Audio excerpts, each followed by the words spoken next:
Welcome to ICU Primary Prepcast. Hi, my name is Swapnil, and I'm joined today again by my co-host, Dr. Mike Clifford from Melbourne. So, welcome, Mike. Hey, Swapnil. How are everybody? Pretty good. So, Mike, we did already 3 episodes where we discussed different vivas and walked through your thinking process. And today we are going to do our fourth viva for this episode. And again, just to remind those candidates who probably have not listened to previous episodes that the idea behind doing these viva sessions with Mike is to understand the examiner's thinking process, how they go about designing the viva and getting the candidates through the viva.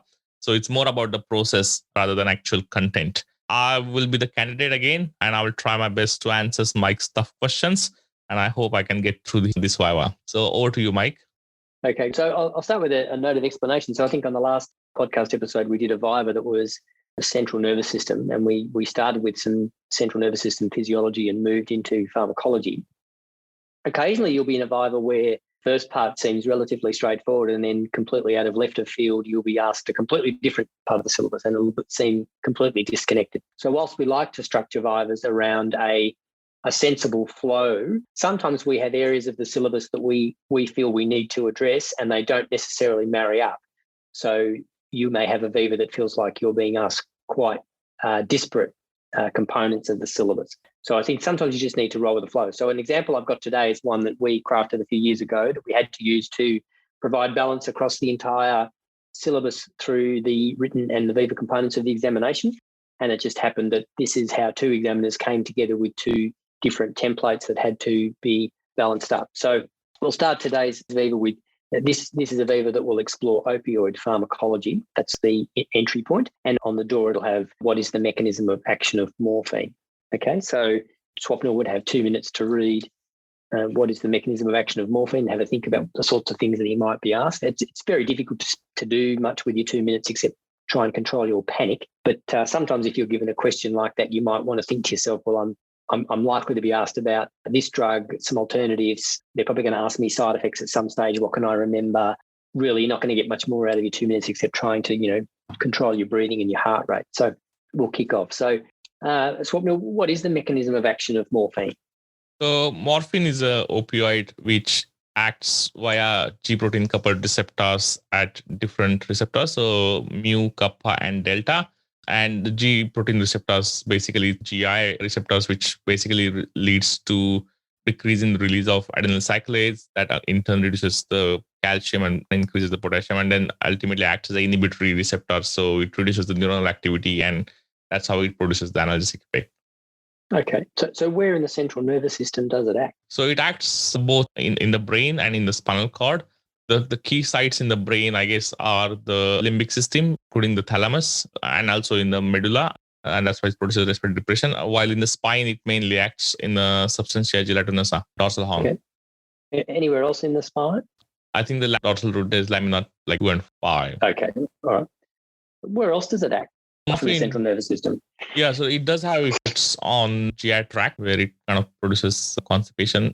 It can act on sympathetic nervous system, and also it has got some immune regulatory response by acting on T cells. Okay. All right. How is it metabolized? So the metabolism is mainly hepatic metabolism, and it gets conjugated to glucuronide, and it has a good active metabolite. Do you know what that active metabolite is called? I think it's M6G.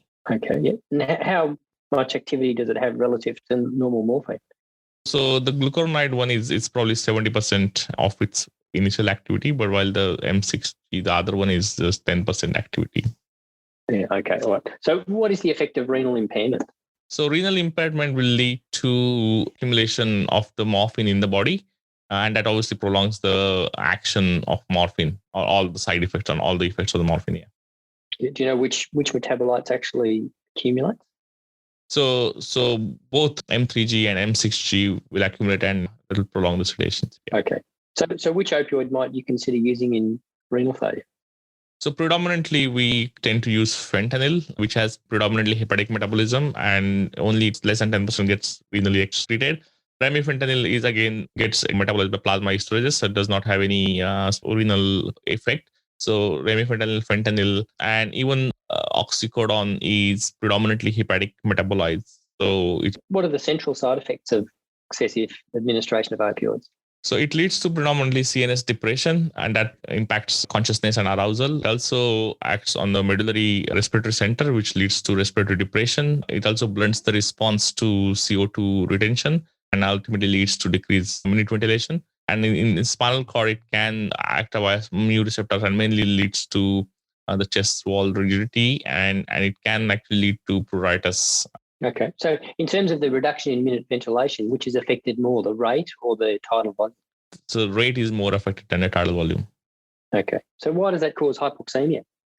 So as per the alveolar gas equation, reduced ventilation will lead to increase in alveolar CO2. And also with reduced ventilation, eventually it leads to decrease in FRC. Okay. Yeah. Okay. What other adverse effects are you aware of? So it can give rise to nausea through the chemotactic triggers on activity. It has also got common side effects like constipation, decreased gastric emptying, and GU. Also, it can have the increased sphincter, so leading to urinary retention. And in pupillary, it can lead to meiosis, and it can lead to histamine release, leading to rash, pruritus, or bronchospasm and hypertension. And as I mentioned before, the immunoregulatory actions by morphine act on T cells lead to immunosuppression. Yeah. Okay. What does it do to your pupils? So pupillary constriction. Yep. Do you know where that's mediated? So it's mainly affects by sympathetic nervous system and mainly oculomotor nerve. Okay, good. We might change tack a little bit now.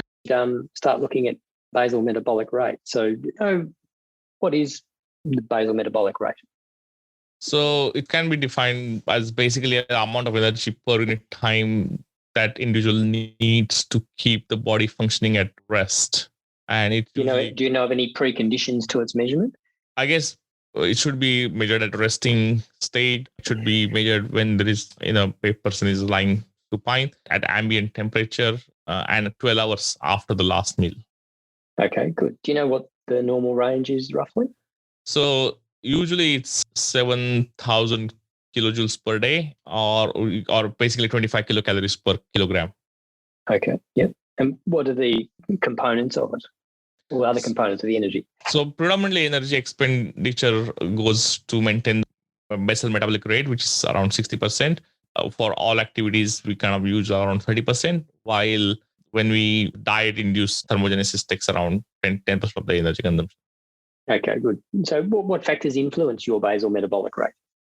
So there are various factors that can lead to change in basal metabolic rate. So predominantly are like age, sex, type of diet, then different physiological states like puberty, menstruation, pregnancy, then effect of the climate and altitude, and certain drugs such as caffeine or catecholamine or alcohol, and then obviously certain hypermetabolic states such as disease states like hyperthyroidism or okay. Or so cancer. how do we determine it? So common way to use is the Harris-Benedict equation, where different formula I don't remember, but for male and female. That's okay. Yep. There is other way in ICU you can measure it by the indirect calorimetry. Do you know anything that involved in the formulas? What sort of? Oh yes, it's weight and height in centimeter and age in years. Okay, good. All right, yeah.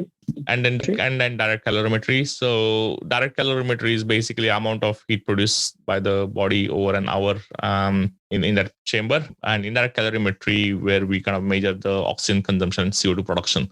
And then there's an equation that is used to calculate the amount of energy expenditure. All right. So what's the respiratory quotient? The respiratory quotient is the ratio of CO2 produced divided by oxygen consumed. Okay. And how does it differ across the different food sources? For say glucose or carbohydrates, the RQ for carbohydrates. Carbohydrates is 1 because get metabolized completely. I think for fat is around 0.7 and protein is 0.8. Yeah. Do you know why there's a difference? I think with carbohydrate metabolism, it gets completely metabolized. So it produces the same amount of carbon dioxide and 6 amount of oxygen is completely converted into carbon dioxide. While I think his number of molecules produced are less with fat. Okay, all right. So where does the oxygen end up?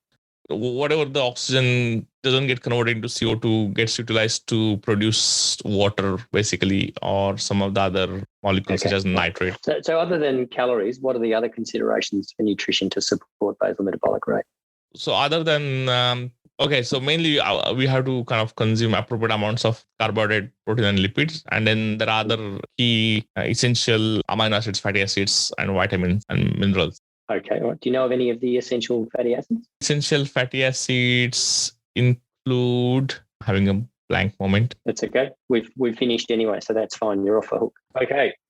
Thanks, Mike. So I like this Viva because it's kind of very tricky Viva. So as you mentioned before, it goes from one medication to for pharmacology into this kind of physiology of BMR, which is kind of tricky and challenging. So walk us through how you designed the questions for this Viva. Okay, good. So again, this is one of those situations where two examiners are working on a Viva separately, and they come together and they try and cover a broad area of the syllabus, and they're often given a specific bit to focus on. So if we take the opioid area, opioid is a drug we use every day. We expect a higher level of understanding of the pharmacology and the nature of the agents and the differences between the two. Because ultimately, if you're on a ward round and someone says, what are we going to give this patient for pain or sedation, or we're going to give morphine? Well, the question is, why would we pick morphine over something else? Why won't we use pethidine or fentanyl or oxycodone in this particular patient, or why would we? So the drugs, when we're thinking about the syllabus, we're thinking about what's the drug, what are the alternatives, why would we use the alternatives? And often it comes down to organ impairment. So, we wouldn't use this drug in renal failure, we wouldn't use this drug in hepatic failure, or this drug is just better for whatever reason, okay, because it has less toxicity. So it's making the pharmacology applicable to the intensive care patient. So we'd expect you to understand the mechanism of morphine. That's a fairly standard, bog standard, welcome to the Viva type question. That's not difficult. It works like this. It binds to these receptors. Depending on which classification of the receptors you use, we would accept all of those.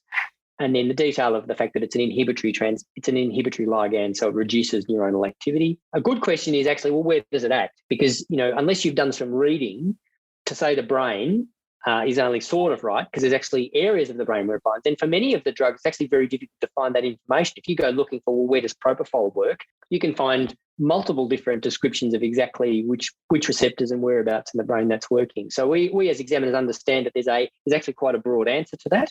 But the opioid receptors tend to be concentrated in various areas of the brain, some of which explains their side effects, but also explains their activity.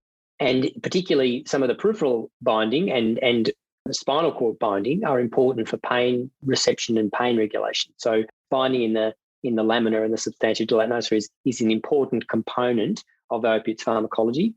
Binding in the gut or in peripheral joints or sympathetic nervous fibers or even T cells, a little bit unusual, slightly fine print in the syllabus, but it's the sort of thing that explains why, you get certain side effects when you're using these drugs. So, we wouldn't pass or fail you on the fact that you knew that T-cell binding of morphines related to herpes reactivation. That's for the candidate that's getting 20 out of 20.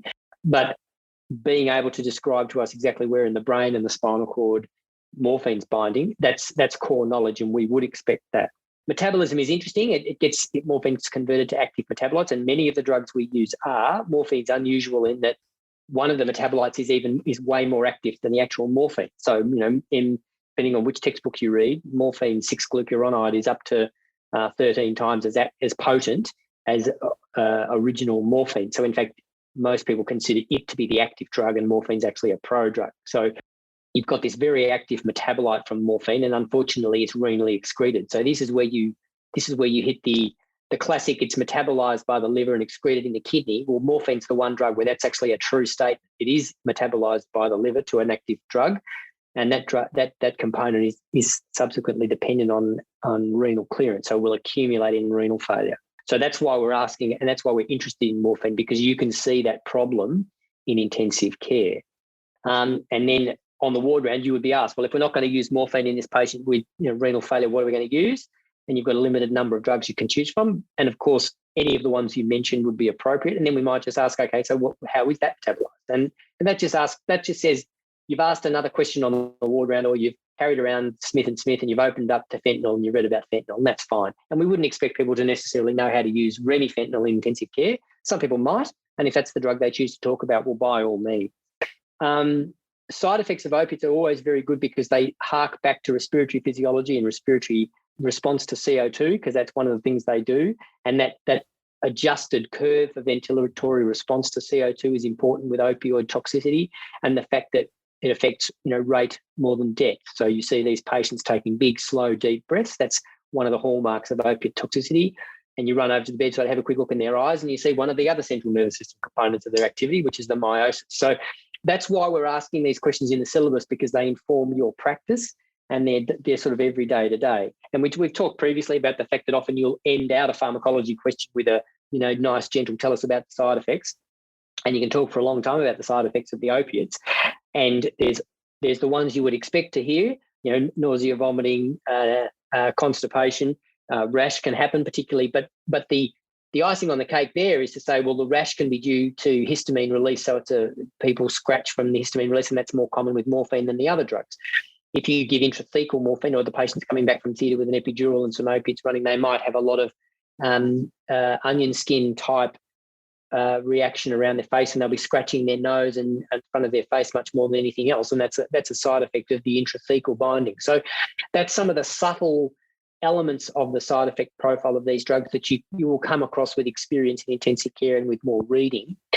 Again, that's not pass-fail information. That's extended information that we would give credit to a better candidate. And then what happens in this Viva is it suddenly flicks to something completely different, because we've got, a bit of orphan syllabus. We haven't asked for time, so you just have to go with the flow. And there's no real link to opiates and metabolic rate, but that's just what we chose to examine in this particular Viva. So being able to talk about basal metabolic rate and how it's measured is important. Increasingly, you're seeing metabolic carts attached to modern ventilators. So ventilators can now tell you about oxygen consumption and CO2 production. And if you have an estimate of the dietary mix that they're being given, you can anticipate the respiratory quotient. So you can get an idea and do a calculation, the Weir equation it's called, and calculate their oxygen consumption. And again, this is fairly gentle. It sounds detailed. So what is metabolic rate? That good, you can pass that by knowing something simple. What are the preconditions for its measurement? There's another section of marks for actually knowing the detail around, that they need to be fast, at rest, horizontal, at ambient temperature, or in the thermoneutral zone. So that's very detailed information, but that's part of the definition, and that's part of that bit of the syllabus.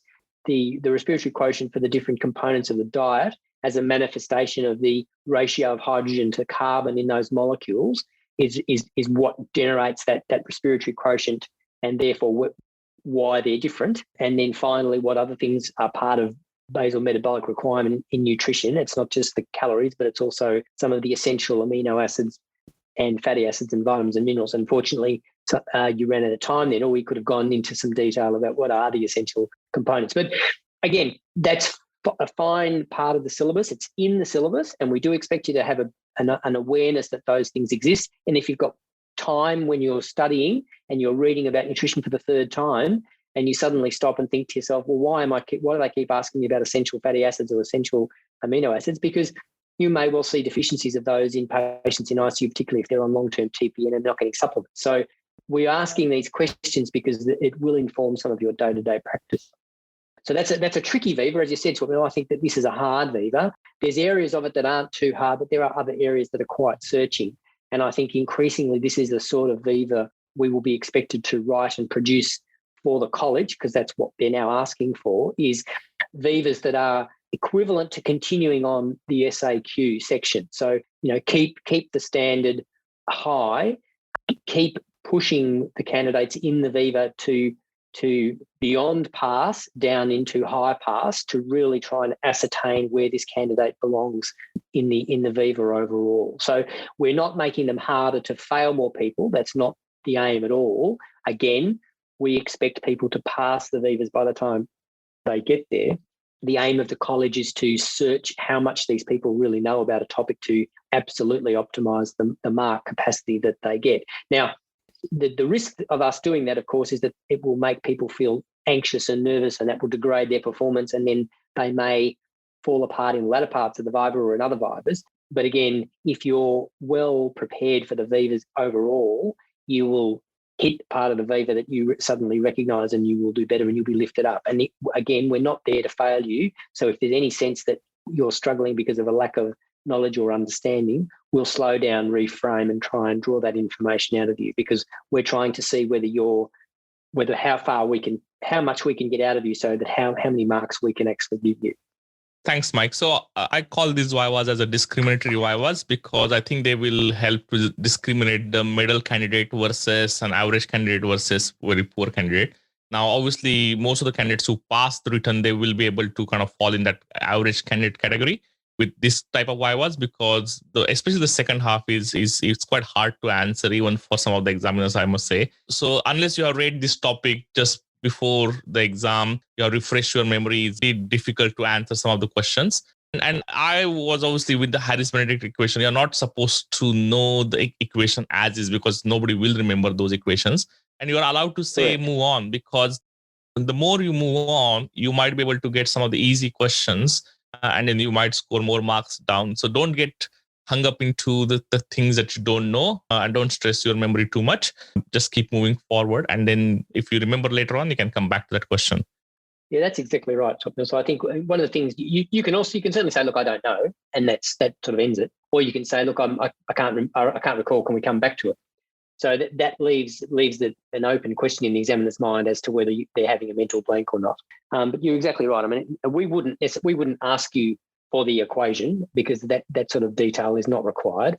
But knowing what some of the rough components of the equation, sex, height, weight, that's okay, and that would be enough, because the reality is it's the dietitians that will use that equation to make these calculations for us, and you may often see it written down.